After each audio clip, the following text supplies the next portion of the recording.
మా నాయనకి నాకన్నా మీరే దగ్గర.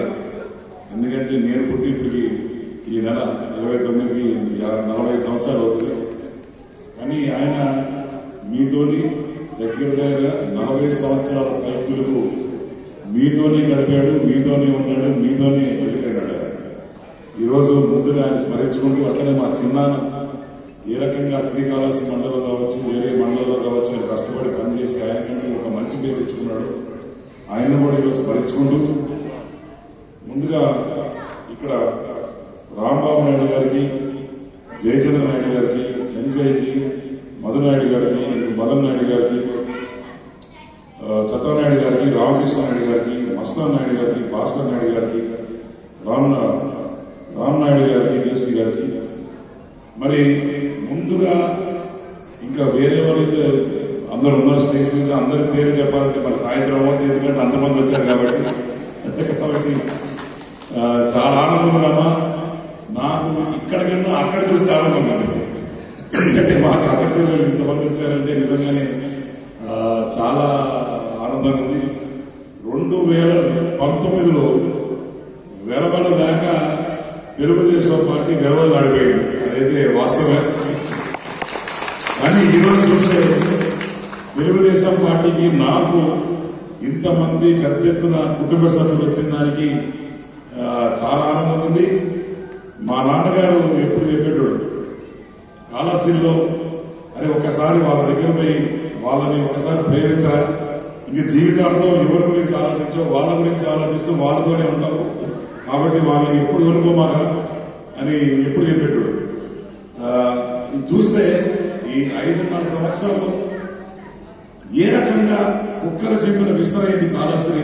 స్టేట్ పక్కన పెడదాం, స్టేట్ గురించి ఇప్పుడు మాట్లాడుకునే అవసరం లేదు. కానీ కాళహస్తి ఏ రకంగా తయారైందో ఒకసారి మీ అందరూ కూడా ఆలోచన చేయాలి. ఇంతకుముందు నాన్నగారు ఉన్నప్పుడు బొజ్జల గోపాలకృష్ణ ఎంత చక్కగా ఆయనకంటూ శ్రీకాళహస్తి అంటే బొజ్జల గోపాలకృష్ణారెడ్డి, బొజ్జల గోపాలకృష్ణారెడ్డి అంటే శ్రీకాళహస్తి అంటూ పనిచేసిన వ్యక్తి ఎవరన్నా స్టేట్ లో ఉన్నారంటే అది బొజ్జల గోపాలకృష్ణారెడ్డి అని గర్వంగా చెప్తాను. ఆయన కడుపులో పుట్టినందుకు నేను చాలా గర్విస్తున్నాను. అంతేకాకుండా ఈరోజు ఇంతమంది ఈరోజు ఇక్కడ చూసిన తర్వాత నా మీద రెస్పాన్సిబిలిటీ ఇంకా అయిపోయింది. బాధ్యత అనేది వంతింతలు ఎక్కువైందమ్మా. రేపు వచ్చే రోజుల్లో ఏ రకంగా మరి పనిచేస్తానంటే ఈ రోజు వరకు నన్ను బొజ్జల గోపాలకృష్ణారెడ్డి కొడుకు బొజ్జల సుధీర్ రెడ్డి అంటారు. 5 సంవత్సరాల తర్వాత సుధీర్ రెడ్డి వాళ్ళ ఆయన బొజ్జల గోపాలకృష్ణారెడ్డి గారు అనేటట్టు మీ ప్రతి ఒక్కరి దగ్గర మీ ప్రతి ఒక్క మనసులో నేను ఉండేటట్టు పనిచేస్తానని చెప్పి ఈరోజు మాటిస్తున్నాను తల్లి. ఎందుకంటే నేను పుట్టిన వెంటనే మా అమ్మ నాయన ఇక్కడ ఉన్నారు కళాశాలలో. నేను పెరిగింది కాసు బ్రహ్మాండ రెడ్డి గారింట్లో, ఆయన అప్పుడు ముఖ్యమంత్రి. తర్వాత మా తాత ఎమ్మెల్యే అయినారు, ఇండిపెండెంట్ గెలిచినాడు. అప్పుడు నేను చిన్నోడి, నాకు అది తెలియదు. తర్వాత నాన్నగారిని 40 సంవత్సరాలు ఇంత సుదీర్ఘమైన రాజకీయ జీవితం చేసిన తర్వాత మంత్రిగా చూశారు. మా తాత తిమ్మారెడ్డి గారు, తిమ్మారెడ్డి తాత అయితే ఆయన 26 సంవత్సరాలు మంత్రిగా ఉండారు. ఇక నేను చూడండి ఏముంది. కాబట్టి నా రాజకీయం నేను కొత్తగా ఇప్పుడు నేను తెలిసిన తర్వాత నా కొత్తగా 2 కొమ్ముడు తోకొచ్చేదిలే. కాబట్టి ఈ కాలంలో ఎట్టయిపోయారంటే రాజకీయం అంటే ఏదో ఒక రకంగా డబ్బు సంపాదించుకోవాలా, వచ్చే 10 జన్మలో లేకుంటే నా కూతురు బాగుపడేటట్టు ఉండాలని చెప్పి సంపాదించే తప్ప ఎవ్వరు కూడా పేదవాళ్ళ గురించి ఆలోచించే పరిస్థితి లేదమ్మా. ఈరోజు నేను నా భార్య రిషితాడే మీ అందరూ ఇంట్లోకి వచ్చేట్టు, నేను కూడా మీ చాలా మంది ఇంట్లోకి వచ్చాను. ఈ చూస్తే మరి దగ్గర 98,000 ఇల్లు. ఇక్కడ ఒక్క దగ్గర నేను రాంబాబన్నని పొగడవలసుకున్నాను. ఎందుకంటే రాంబాబన్న నన్ను తలకాయ తినేసి నా బోర తినేసి తిరగాల పోవాలా రావాలా అని చెప్పిన తర్వాత నేను మరి కాళహస్తిలో వచ్చి ఇంటింటికి తిరిగా. ముందుగా మొక్కుబడిగా తిరిగా. అబ్బా ఈ ఎండేంది, వర్షమేంది, ఏం తిరుగుతాం, ఏం చేస్తాం అనేటట్టు మొక్కుబడిగా ప్రారంభమైన నా ఇంటింటికి బొజ్జల యాత్ర తర్వాత నాలో ఒక మార్పు తెచ్చింది. ఏంటంటే ఒక్కొక్క గుడిసెగా పోయినప్పుడు ఆ గుడిసెలో నేను, నా భార్య, నా పిల్లలుంటే ఏ రకంగా ఉండేదని ఆలోచించాను. ఇంటికి వచ్చిన తర్వాత వాళ్ళు ఏ రకంగా తిండి తింటున్నారు, ఏ రకంగా బతుకుతున్నారు. అదే చెత్త ఇంటి ముందర కాలం ఉంది, కాలం నిండా చెత్త, నీళ్లు అక్కడే ఉన్నాయి.